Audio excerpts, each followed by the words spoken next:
জান্নাত আন-নাঈম ইসলামে জান্নাতের একটি বিশেষ স্তর হিসেবে বিবেচিত হয়। এটি আল্লাহর প্রিয় ও ধার্মিক বান্দাদের জন্য প্রস্তুত করা হয়েছে। এর কিছু বৈশিষ্ট্য: ১. অনন্ত সুখ ও শান্তি। নাঈম শব্দের অর্থ সুখ বা পরম আনন্দ। জান্নাত আন-নাঈম হল সেই জান্নাত যেখানে চিরন্তন সুখ ও শান্তি বিরাজমান থাকবে। এখানে কোনো দুঃখ কষ্ট থাকবে না। ২. প্রাচুর্য ও সমৃদ্ধি। জান্নাত আন-নাঈমের অধিবাসীরা আল্লাহর অফুরন্ত নেয়ামত ও দানসমূহ উপভোগ করবে। তারা যা কিছু কামনা করবে তা পাবে এবং তাদের জন্য সব ধরনের প্রাচুর্যের ব্যবস্থা থাকবে। ৩. সুন্দর উদ্যান ও প্রবাহিত নদী। ইসলামের বিভিন্ন বর্ণনা অনুযায়ী জান্নাত আন-নাঈমে থাকবে সুন্দরের সব রূপ। এখানে সবুজ উদ্যান এবং স্রোতস্বিনী নদীর ব্যবস্থা থাকবে, যা জান্নাতবাসীদের জন্য বিশেষ শান্তির স্থান হিসেবে পরিগণিত হবে। ৪. বিশেষ পোশাক ও অলঙ্কার।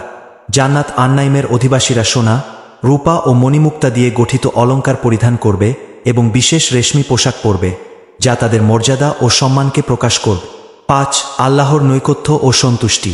জান্নাত আন-নাঈমে প্রবেশকারীরা আল্লাহর বিশেষ নৈকট্য লাভ করবেন এবং আল্লাহ তাদের প্রতি সন্তুষ্ট থাকবে।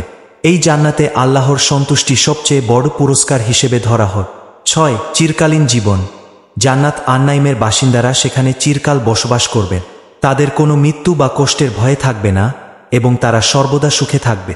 এই বৈশিষ্ট্যগুলো জান্নাত আন-নাঈমকে একটি বিশেষ মর্যাদাপূর্ণ জান্নাত হিসেবে চিত্রিত করে, যেখানে শুধুমাত্র আল্লাহর বিশেষ দয়ালু বান্দারা প্রবেশাধিকার পাবে।